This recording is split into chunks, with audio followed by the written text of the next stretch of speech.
स्वागत है दोस्तों आप सभी का फिर से एक नई वीडियो में। दोस्तों आज के इस वीडियो में हम लोग जो जैकबोर्ड का ओरिजिनल जैकबोर्ड का ऑफिशियल क्वेश्चंस आज के इस वीडियो में सोल्व करने वाले हैं, ठीक है। जो कि क्लास 10th का विद्यार्थियों का जो आज जो सोशल साइंस का बोर्ड परीक्षा है, आज आपका दोस्तों बोर्ड परीक्षा है। तो जितने सारे विद्यार्थी का आज बोर्ड परीक्षा है, ठीक है, आज उनके लिए वीडियो बहुत ही मोस्ट इंपोर्टेंट है। क्योंकि दोस्तों आज की इस वीडियो में हम लोग जो जैकबोर्ड के द्वारा जारी किया गया ओरिजिनल क्वेश्चंस को सोल्व करेंगे और यहां से दोस्तों आपका प्रश्न रहेगा ही रहेगा, ठीक है। जो कि पूर्णांक 80 नंबर का और सेम इसी पैटर्न का एग्जाम में आपको प्रश्न देखने को मिलेगा आज, ठीक है। तो दोस्तों आज वीडियो पे पूरा अंत तक बन रहे हैं। आज आर ना पार 90% पार, ठीक है। तो चलिए हम लोग वीडियो को सोल्व करते हैं आगे सभी प्रश्नों को, ठीक है, जो कि झारखंड बोर्ड का ऑफिशियल ओरिजिनल क्वेश्चन है। सबसे पहले दोस्तों आपका पहला प्रश्न पूछा गया है कि निम्नलिखित में से कौन जैव संसाधन का उदाहरण, ठीक है। जैव संसाधन का उदाहरण यहाँ पर कौन हो जाएगा, ठीक है। जैव तो दोस्तों बोला है जिसमें सांस होगा, तो लोह आपका जो मनुष्य, ठीक है, मनुष्य में क्या है, सांस है, तो यहाँ पर जैव संसाधन है, ठीक है। चलिए ऑप्शन नंबर ए हो जाएगा, ठीक है। आगे 2 नंबर दोस्तों पूछ रहा है मानव जीवन की गुणवत्ता और विश्व शांति बनाए रखने के लिए संसाधनों का समाज में कैसा बंटवारा होना चाहिए, ठीक है। तो समाज में जो है कैसा बंटवारा होना चाहिए, तो न्याय संगत के जैसा बंटवारा होना चाहिए, ठीक है, ताकि सबको अच्छा से संसाधन का परिपूर्ति मिल सके। चलिए आगे दोस्तों नेक्स्ट है 3 नंबर कहता है निकोबारी कबूतर की जाति की श्रेणी में आता है, ठीक है। निकोबारी कबूतर कौन सी श्रेणी में अंतर्गत आता है, तो ये आपका दो स्थानीय जातिया के अंतर्गत आता है, ठीक है। ये दोस्तों झारखंड का ऑफिशियल क्वेश्चन है। यहाँ से प्रश्न आज रहेगा ही रहेगा, साथ में पैटर्न समझने में आसानी होगी, ठीक है। पहली बार बोर्ड एग्जाम दे रहे मैट्रिक का। और इसका बाद दोस्तों मैं आपको उत्तर पुस्तिका का वीडियो लेकर आऊंगा, ठीक है। नीचे कमेंट करके बताइए सर उत्तर पुस्तिका का वीडियो लेकर आइए, ठीक है। कैसे लिखना उत्तर पुस्तिका मैं आपको बता दूंगा, ठीक है, क्योंकि पहली बार बोर्ड एग्जाम इस प्रकार से हो रहा है, ठीक है। सभी का नीचे कमेंट आना चाहिए। 4 निम्नलिखित में से कौन सुमेलित नहीं है, कौन सुमेलित नहीं है दोस्त यहाँ पर पूछा, तो 4 का ऑप्शन नंबर डी हो जाएगा, गंगा भांगरा नंगल परियोजना सुमेलित नहीं है, ठीक है। बाकी महानदी जो हीराकुंड है ये भी सही है। टांका भूमिगत जल टैंक है, जो कि इसको हम लोग जो है तमिल भाषा में कहते हैं, ठीक है। इस तरह में हौज खास ये भी सही है, ठीक है। चलिए 5 रबी फसल को किस ऋतु में बोया जाता है, तो रबी फसल से याद रखिएगा हमेशा ये जो शीत ऋतु में बोया जाता है, शीत ऋतु में, ठीक है। कौन से ऋतु में, शीत ऋतु में बोया जाता है, रबी माने शीत ऋतु। चलिए ऑप्शन नंबर बी हो जाएगा, ठीक है। आगे दोस्तों बढ़ते हैं तो 6 नंबर कहता है चाय किस प्रकार की कृषि का उदाहरण है।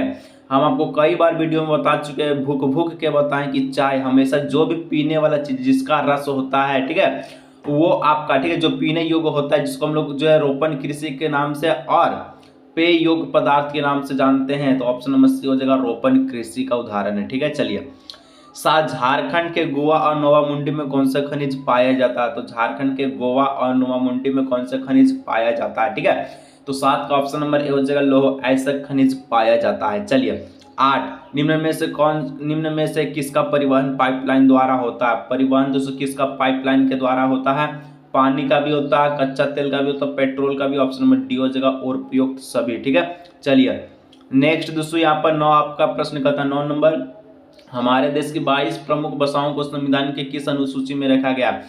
हमारे देश में 22 जो प्रमुख भाषा है, ठीक है, जिसमें हिंदी से लेकर और भी अन्य भाषा है, उसको 8वीं सूची के अंतर्गत रखा गया है, ठीक है। ऑप्शन नंबर ए हो जाएगा, ठीक है। चलिए आगे दोस्तों हम लोग जो 10 नंबर पढ़ते हैं, तो कहता है स्थानीय शासन व्यवस्था में कितना पद महिलाओं के लिए आरक्षित है। स्थानीय शासन में दोस्तों महिलाओं के लिए 1/3 भाग जो है कितना आरक्षित है, दिया गया है, ठीक है। चलिए आगे बढ़ते दोस्तों 11 नंबर का, तो अमेरिका में नागरिक अधिकार आंदोलन कब हुआ। नागरिक अधिकार आंदोलन यानी कि जनता के प्रति जो आंदोलन चला था, ये कब हुआ, तो 11 का जो करेक्ट ऑप्शन है, ठीक है, 1954 से दोस्तों 1968 तक चला था, ठीक है।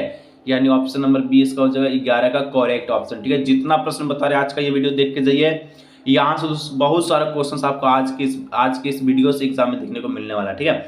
सब्जेक्टिव भी आज की इस वीडियो में देखेंगे। 12 नंबर, भारत के राज्यों की विधानसभा में महिलाओं का प्रतिनिधित्व कितनी फीसदी है, तो 12 का जो करेक्ट ऑप्शन दोस्तों हो जाएगा 5% से कम, ठीक है। Option number D number. चलिए 13 इनमें से कौन से देश में द्विदलीय व्यवस्था, ठीक है, कौन सा देश में दोस्तों द्विदलीय व्यवस्था है, तो 13 का जो करेक्ट ऑप्शन है यहाँ पर हो जाएगा ऑप्शन नंबर बी, अमेरिका, ठीक है। चलिए आगे बढ़ते हैं तो 14 नंबर कहता है नेपाल में राजतंत्र को किस वर्ष समाप्त कर दिया गया, ठीक है। राजतंत्र को नेपाल में कौन से वर्ष समाप्त कर दिया गया, तो यहाँ पर 2008 में समाप्त कर दिया गया, ठीक है। ऑप्शन नंबर बी हो जाएगा। चलिए आगे बढ़ते हैं तो 15 नंबर, बोलिविया में पानी के निजीकरण के खिलाफ आंदोलन की अगुवाई किस संगठन ने किया, ठीक है। यहाँ पर आपको पूछा, तो इसका हो जाएगा option number A feeder cord, ठीक है। ऑप्शन नंबर ए इसका हो जाएगा करेक्ट ऑप्शन, ठीक है। चलिए 16 नंबर दोस्तों बोलता है कि केरल में शिशु मृत्यु दर कम होने का एक कारण निम्न में से कौन सा नहीं है, ठीक है, कौन सा है, ठीक है। शिशु मृत्यु दर जो किसके कारण कम हो रहा है, तो 16 का जो करेक्ट ऑप्शन दोस्तों ये हो जाएगा शिक्षा और स्वास्थ्य जैसे मौलिक सुविधाओं की प्राप्ति उपलब्धता से, ठीक है। ऑप्शन नंबर सी हो जाएगा, ठीक है 16 का। चलिए आगे दोस्तों हम लोग नेक्स्ट बढ़ते हैं। तो 17 नंबर का प्रश्न कहता है निम्न में से किस संगठित क्षेत्र में नियोजित किया जाता है। संगठित क्षेत्र दोस्तों किसको कहते हैं, जिसका सरकारी नौकरी हो, ठीक है।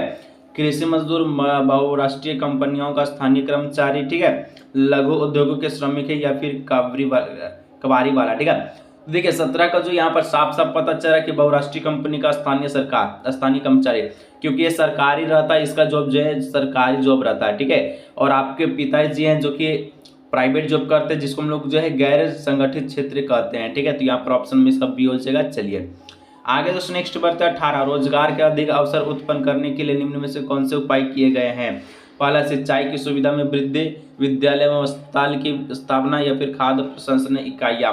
तो यहाँ पर क्या होगा, ठीक है। चलिए तो इसका जो करेक्ट ऑप्शन है 8 का, ठीक है, यहाँ पर हो जाए तीनों, ठीक है। ऑप्शन नंबर डी हो जाएगा, 1 2 3 तीनों। चलिए आगे दोस्तों 19 नंबर बोलता है निम्नलिखित में से, ठीक है, कौन सी एजेंसी भारत सरकार की ओर से नोट जारी करता है, करेंसी नोट, जिसको हम लोग पैसा कहते हैं, तो आरबीआई, ठीक है, जिसका full form Reserve Bank of India. Option number B हो जाएगा, ठीक है। चलिए आगे दोस्तों नेक्स्ट बढ़ते हैं। तो 20 नंबर, राम और श्याम दो छोटे किसान हैं, ठीक है, जिन्होंने अलग अलग स्रोतों से 20,000 रुपया कर्ज लिया, ठीक है।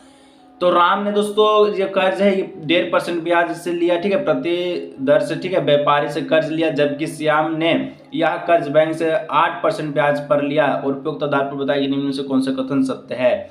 इसका ऑप्शन नंबर सी हो जाएगा, राम की हालत ज़्यादा खराब है क्योंकि वह ज़्यादा ब्याज दे रहा है, ठीक है। चलिए आगे बढ़ते हैं, ठीक है। नेक्स्ट यहाँ पर ये प्रति वर्ष दे रहा है और ये प्रति माह दे रहा है। तो यहाँ पर अगर हम लोग देखा जाए, एक महीना में 1.5% दे रहा है, तो ये 12 महीना में कितना देगा, तो 12 का 12 और 6, ठीक है।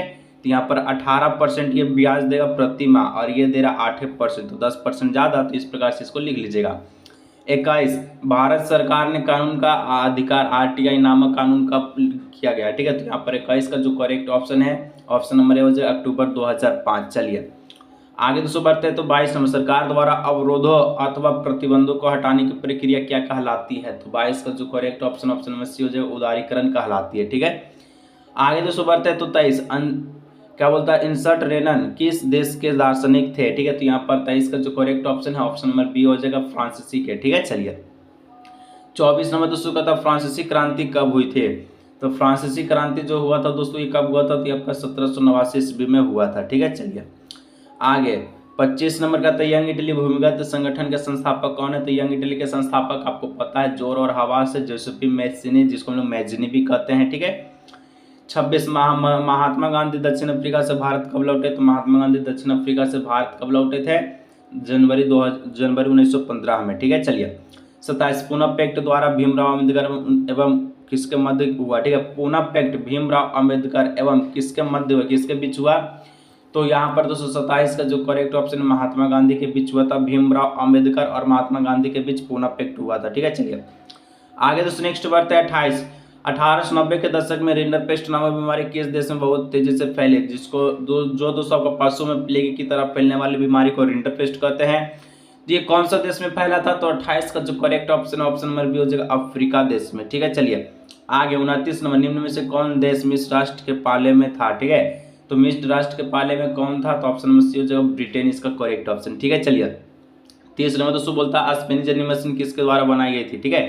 तो ये दोस्तों जेम हारग्रीव्स के द्वारा बनाया गया था, और ये आपका ब्रिटेन में आते ही महिलाएं इसका पर हमला बोल दिया, ठीक है, कि ऐसे नहीं हो सकता है, हमका रोजगार चाहिए, ठीक है, छीन जाएगा तो हम क्या करेंगे, ठीक, इस प्रकार से। चलिए आगे दोस्तों सब्जेक्टिव भी हम लोग जो कवर कर लेते हैं, क्योंकि अगर यहाँ से मान के चलिए 22 को सब्जेक्टिव है, 5 को सब्जेक्टिव आ गया, तो आज से दोस्तों बहुत अच्छा खासा नंबर बनने का, ठीक है। लघुत्तरीय प्रश्न है, 6 का प्रश्न का जवाब देना बहुत ही अच्छा ढंग से हम लोग देखेंगे, ठीक है। 31 से लेकर हम लोग चलिए 52 तक का प्रश्न को सब्जेक्टिव को सोल्व करते हैं। तो चलिए दोस्तों थोड़ा सा हम लोग जो सब्जेक्टिव की ओर देख लेते हैं। अगर यहाँ से 5 को प्रश्न देगा तो बहुत अच्छा खासा नंबर है, ठीक है। अति लघुत्तरीय प्रश्न, 6 का प्रश्न का जवाब देना, आराम से दम दीजिएगा। 8 को पूछेगा आपसे, ठीक है, 6 का जवाब दीजिएगा, 2 नंबर का रहेगा तो ये 12 नंबर आपको दिलाएगा, ठीक है। चलिए यहाँ पर दोस्तों सबसे पहले 31 नंबर का था उदारवाद का क्या अर्थ है। लिखना उदारवाद वह विचारधारा जिसके अंतर्गत मनुष्य को विवेकशील प्रणाली, ठीक है, मानते हुए सामाजिक संस्थाओं को मनुष्य के सूझबूझ और सामाजिक प्रयास का परिणाम समझा जाता। जो बात हम बोलेंगे वही लिखिएगा। देखिए उदारवाद क्या होता है? उदारवाद एक ऐसा विचारधारा है, ठीक है, जो विवेकशील मतलब उसको आगे की ओर ले जाए। देखिए उदारवाद के सहायता से मनुष्य आगे चलता है, विकास होता है देश में, ठीक है, इस प्रकार से लिखना, उसकी सूझबूझ उसकी पहचान से, ठीक है। 32 गिरमिटिया मजदूर कौन था? थोड़ा सा समझा देते हैं, समझ लीजिए, उसके बाद अगर जो बोल देंगे वो लिखे चाहे ये लिखे, बात बराबर है, ठीक है। तो देखिए गिरमिटिया मजदूर क्या था? देखिए एक बार दोस्तों 17वीं शताब्दी में क्या किया अंग्रेज जो ब्रिटिश लोग था, ठीक है, वो क्या किया, तो वो भारत के लोगों को क्या क्या रोटी, एक एक रोटी के मोहताज कर दिया, एकदम भूखे मार रहा था, ठीक है। उसको बोला कि एक शर्त पर हम खाना आपको देंगे, अगर आप गुलामी करेंगे तब, ठीक है, गुलामी करना होगा आपको तब, विदेश में जाकर के तब हम आपको खाना देंगे। इस प्रकार के मजदूर को गिरमिटिया मजदूर कहते हैं। लिखे हैं कि 17वीं शताब्दी में अंग्रेजों के आम भारतीयों को एक एक रोटी का मोहताज कर दिया। फिर उन्होंने गुलामी के शर्त पर लोगों को विदेशी भेजना प्रारंभ किया और इन मजदूरों को यहाँ से छोड़ दिया जाए, गिरमिटिया मजदूर कहते हैं, ठीक है। चलिए 33 नंबर, बहुउद्देशीय नदी परियोजनाओं के होने वाली 2 हानियों को लिखे। हानि पहला, नदियों के प्राकृतिक बहाव में बाधा बढ़ती है। बाढ़ के मैदान में जलाशय बनाने से वहां की वनस्पति नष्ट होती है। देखिए जब नदी के प्रकृति का जो बहाव है वो बाधा क्यों नहीं बढ़ेगा? क्योंकि बहुउद्देशीय परियोजनाओं से एक जगह एकत्रित पानी होता है, तो ये पानी बह नहीं सकता है, ठीक है। और अब जहां पानी एकत्रित तो आपका पेड़ पौधा गल जाएगा। इस प्रकार से लिख दीजिएगा। 34 नंबर, खनिज क्या है?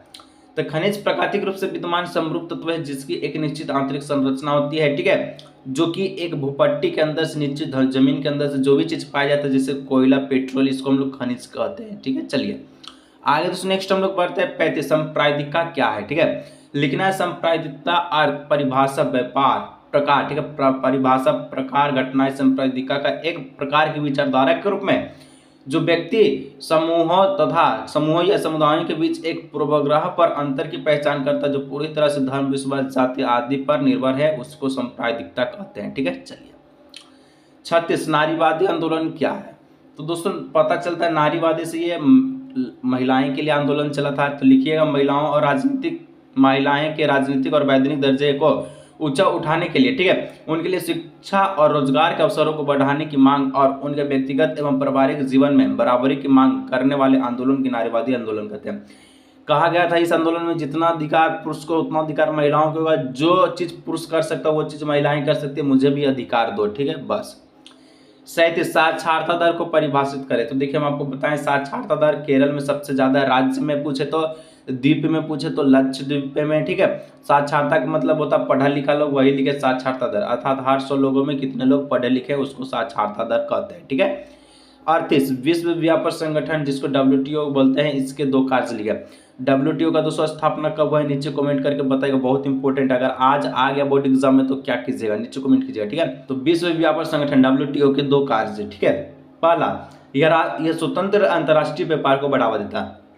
अंतर्राष्ट्रीय मतलब विश्व, पहले अगर वर्ल्ड की बात आ रहा है, ठीक है, अगर जब वर्ल्ड आया तो विश्व में जो भी व्यापार है जिसका निर्यात आयात होता है उसको में क्या करता है, बढ़ावा देता है, ठीक है। इसका वैधानिक अस्तित्व भी होता है। चलिए आगे बढ़ते हैं। तो लघु उत्तरीय यहाँ से 6 प्रश्न का जवाब देना है, 8 गो पूछेगा, 6 होगा जवाब दीजिएगा, 3 गो नंबर कराएगा, तो टोटल 18 नंबर का, ठीक है। एकदम बढ़िया से जवाब दीजिएगा दोस्तों। जितना सब्जेक्टिव हम करा दिए हैं उससे बाहर एक को नहीं देगा, ठीक है। सब्जेक्टिव में हम दावा रखें कि 50 में 50 किसी का नहीं कम हुआ। 39, जलियांवाला बाग हत्याकांड पर संक्षिप्त नोट लिखे। तो जलियांवाला बाग हत्याकांड 13 अप्रैल 1919 को अमृत शहर के जलियांवाला बाग में एक जनसभा आयोजित करने की घोषणा से की गई है। लोगों को वहां एकत्रित होने दिया गया, ठीक है। जब लोग हजारों की संख्या में इकट्ठे हुए तो वहां जनरल डायर वक्तंत्र गाड़ियां तथा सेना के साथ पहुंचा, ठीक है। देखिए जलियांवाला बाग तो ऑब्वियसली आपको पता है कि 13 अप्रैल 1919 में होता है, लेकिन ये अमृतसर में था। और अमृतसर में दोस्तों एक आयोजन रखा गया जिसका जो जनसभा था, ठीक है, ये आयोजित किया था। अब इस जनसभा में हजारों लोग, लाखों के भीड़ में वहां पहुंचा। अब जैसे ही पहुंचा तो इसका बात लग गया, खबर किसको लग गया, तो जनरल डायर को इसका बात का खबर लग गया। तो ये क्या किया ना कि गाड़ियों से और सेना के साथ पूरा दम आया जहां पर जनसभा हो रहा था अमृतसर में, ठीक है। और वहां पर पहुंचने में चेतावनी के, ठीक है, उससे बिना उनसे, ठीक है, उसने बिना किसी चेतावनी के निहत्थे व शांतिमय लोगों पर गोलीमारी करने का आदेश दे दिया। पहुंचा और अंधाधुंध फायरिंग मारो, ठीक है। मरने वाले भारतीयों की संख्या बहुत ही अधिक थी। ऐसी करने से पीछे जनरल, ठीक है, डायर का उद्देश्य अत्यधिक भाव पैदा करना व सत्याग्रही लोगों में, ठीक है, लोगों के मन में आतंक तथा भय की भावना भरना था। इतनी भारी संख्या में निर्दोष लोगों की हत्या के कारण गांधी जी ने असहयोग आंदोलन निकाला, जो कि 1942 ईस्वी में, ठीक है। चलिए आगे बढ़ते 40। ब्रिटेन वुड्स समझौता का क्या अर्थ है, ठीक है। ब्रिटेन वुड्स समझौता क्या है? इसका उद्देश्य औद्योगिक, ठीक है, विश्व में आर्थिक स्थिरता तथा पूर्ण रोजगार को बनाए रखना है। इसके लिए राष्ट्रीय मुद्राओं तथा मौद्रिक व्यवस्थाओं का अंतर्राष्ट्रीयकरण किया जाता है, ठीक है। चलिए इसमें भी दोस्तों इकोनॉमिक्स के बारे में बात होता है कि जितना हम जो है आगे बढ़े, ठीक है, मेरा बिक्री ज्यादा हो, ठीक है, उसी को। चलिए 41। भारत में लौह अयस्क के किन्हीं 3 वितरण क्षेत्रों के नाम लिखे। तो लौह अयस्क में 50% भंडार झारखंड में, ठीक है, जो कि राज्य के सिंहभूमि जिले तथा ओडिशा राज्य के कोयंचर, ठीक है, कोयंचर और बोनाई सुंदरगढ़ और मयूरभंज जिले में पाई जाती है, ठीक है। चलिए 42। कृषि आधारित उद्योग और खनिज आधारित उद्योग में क्या अंतर है, उदाहरण दीजिए। तो कृषि आधारित उद्योग वो है कच्चा माल वह उद्योग है, ठीक है, जो कच्चे माल के रूप में वनस्पति और जंतुओं पर आधारित उत्पादों का प्रयोग करता है। खनिज आधारित उद्योग वह है जो खनिज आवश्यकताओं को, ठीक है, आवश्यकों को क्या करता है, तो दोस्तों प्रयोग कच्चे माल के रूप में जो है यह प्राथमिक उद्योग से लेता है। मतलब जो खनिज आधारित है यह प्राथमिक उद्योग से लेता है। तो इस प्रकार से इसका उत्तर को लिख लीजिएगा, ठीक है। 43 में लोकतांत्रिक व्यवस्था की किन्हीं 2 चुनौतियों को लिखे है। तो लिखना है शिक्षा का अभाव। सारा प्रश्न दोस्तों हम आपको समझा दी, इसमें रिवीजन हम लोग करें, ठीक है। बाद में शिक्षा की कमी है, ज्यादा लोग अशिक्षित है, फलस्वरूप जनता प्रजातंत्र का महत्व नहीं समझ पाते, उन्हें अपने अधिकार और कर्तव्य की सही जानकारी नहीं होने के कारण सरकार के कामों में दिलचस्पी नहीं होती है। अगर जो व्यक्ति पढ़ा लिखा नहीं हो तो वो किसी भी चीज को नहीं समझ पाएगा, चाहे अधिकार हो, चाहे कानून हो, चाहे सूचना का अधिकार हो, कोई भी चीज वो नहीं समझ पाएगा, ठीक है।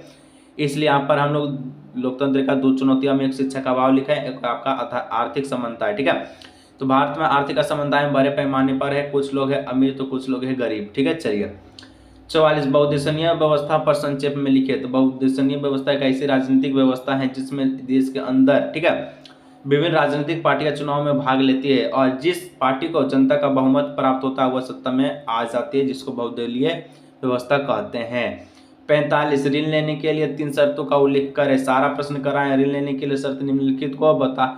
ऋण लेने के लिए, ठीक, निम्नलिखित बातों को शामिल किया जाता है। पहला, ब्याज दर, समर्थक ऋण दर का हस्ताक्षर। मान के चलिए कोई ऋण लेता तो उस परसेंटेज लगता है कि आप जो 10,000 पैसा ले रहे, मान के चलिए 10,000 कोई ऋण लेता है, ठीक है, बोलता है कि आपको 10% लगेगा प्रति माह। तो आप इसके लिए क्या है, समर्थक है कि नहीं, ठीक है, आप इस पैसा को चुका सकेंगे कि नहीं, ठीक है। और आवश्यक कागजात, कि आप भारत के हैं कि नहीं, कहीं दूसरा जगह चल गए तो मेरा पैसा क्या होगा, इसलिए ऋण लेने के लिए ये सब कार्रवाई की जाती है, ठीक है। 46। उपभोक्ता संरक्षण परिषद उपभोक्ता की किस प्रकार मदद करता है, किन्हीं 3 तरीकों का उल्लेख करें, ठीक है। लिखना, उपभोक्ता संरक्षण परिषद निम्नलिखित तरीकों से उपभोक्ता की मदद करता हुए उपभोक्ताओं को उपभोक्ता अदालत में मामले दायर करने के तरीके के बारे में मार्गदर्शन करता है। दूसरे, कई अवसरों पर वे उपभोक्ता अदालतों की व्यक्तिगत उपभोक्ता का प्रतिनिधित्व करता है। वे लोगों में जरूरत और जागरूकता भी पैदा करता है, ठीक है। चलिए आगे दोस्तों दीर्घ उत्तर यहाँ से चालू होता है, जिसमें दोस्तों 6 का प्रश्न पूछेगा, लास्ट एगो मैप वाला प्रश्न पूछेगा, ठीक है। तो मैप का ऑलरेडी हम वीडियो बना चुके हैं जिसमें 4 प्रश्न बताएं, तो उसमें से एक बोल दें फिक्स है तो फिक्स है, ठीक है। इसमें दोस्तों आपको जो है 4 का प्रश्न देना, 5 के 20 नंबर आपको यहाँ से रहने वाला है, ठीक है। चलिए तो 47 नंबर कहता है, मुद्रण संस्कृति ने भारत में राष्ट्रीयवाद के विकास में क्या मदद की। तो मुद्रण संस्कृति ने भारत के राष्ट्रीयवाद के विकास में काफी मदद की। सरकार की दायनात्मक नीति के बावजूद भारत में राष्ट्रीय समाचार पत्रों की संख्या दिनों दिन बढ़ती गई। समाचार पत्रों के माध्यम से सरकारी कुशासन नीतियों का पर्दाफाश किया जाने लगा। तो मुद्रण संस्कृति और भारत राष्ट्र में जो विकास का मदद था वो कौन क्या, तो वो दोस्तों पत्रकार क्या, पत्रकार से कुछ नहीं छिप सकता है, ठीक है, सब चीज को खोल करके दिखा देता है, ठीक है। चलिए आगे बढ़ते हैं नेक्स्ट। 48। ईस्ट इंडिया कंपनी ने भारतीय बुनकरों से सूती कपड़ा, ठीक है, और रेशमी कपड़ा के लिए नियमित आपूर्ति सुनिश्चित करने के लिए क्या किया। ईस्ट इंडिया कंपनी ने भारतीय बुनकरों से सूती और रेशमी कपड़े की नियमित आपूर्ति सुनिश्चित करने के लिए कई कदम उठाए। कंपनी ने बुनकरों पर सीधे नियंत्रण बनाना शुरू किया, ठीक है। ऐसे करने पर एडवांस का सिस्टम शुरू हो गया। बुनकरों को एडवांस पैसा दिया जाता था, ठीक है, ताकि वे कच्चे माल का उपकरण खरीद सके, ठीक है, इस प्रकार से। चलिए 49 में दोस्तों कहता है राजनीतिक दलों के सुधार के उपाय में चर्चा की जाए कि पॉलिटिक में जो जाता है उसके बारे में क्या कहते हैं। तो हम लोग कहते हैं इसके जो दल है इसके सुधार के उपाय, पहला राजनीतिक दल के आंतरिक मामलों को विखंडित करने के लिए एक कानून बनाया चाहिए, ठीक है। अगर कुछ गलत काम करता है इसको विखंडित कर दो, तोड़ दो, ठीक है। दूसरा, उसके बाद दोस्तों राजनीतिक शास्त्र के लिए अपने सदस्यों के एक रजिस्टर रखना अनिवार्य है।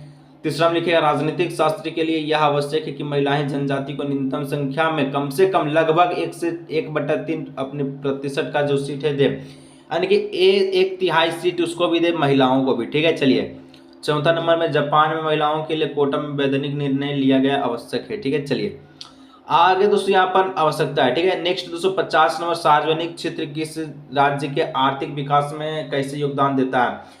देखिए सार्वजनिक क्षेत्र का मतलब दोस्तों समझिएगा कि सबका बराबर है, ठीक है। ऐसा क्षेत्र जहां पर सब कोई जा सकता है, अमीर से लेकर गरीब से लेकर बूढ़ा से लेकर बच्चा तक, ठीक है।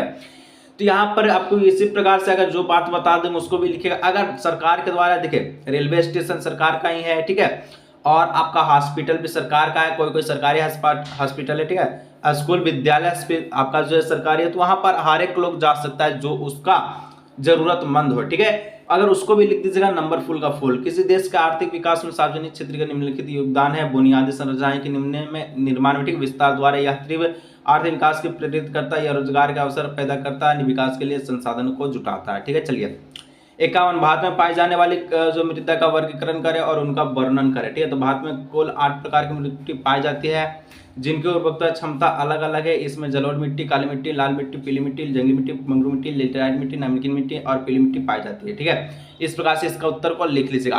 और अगर दोस्तों अगर कम समय में अच्छा नंबर लाना चाहते हैं तो चलिए झारखबर 24 वेबसाइट पर, ठीक है। गूगल पर दोस्तों सर्च कीजिएगा JHARKHABAR, ठीक है, 24। वहाँ पर दोस्तों आपको अच्छा क्वेश्चंस का PDF है, वहाँ से आप अच्छा तरह से पढ़ सकते हैं। जल्दी गूगल में सर्च करके आराम से पढ़े। तो आज के वीडियो को best of luck board exam 2024 12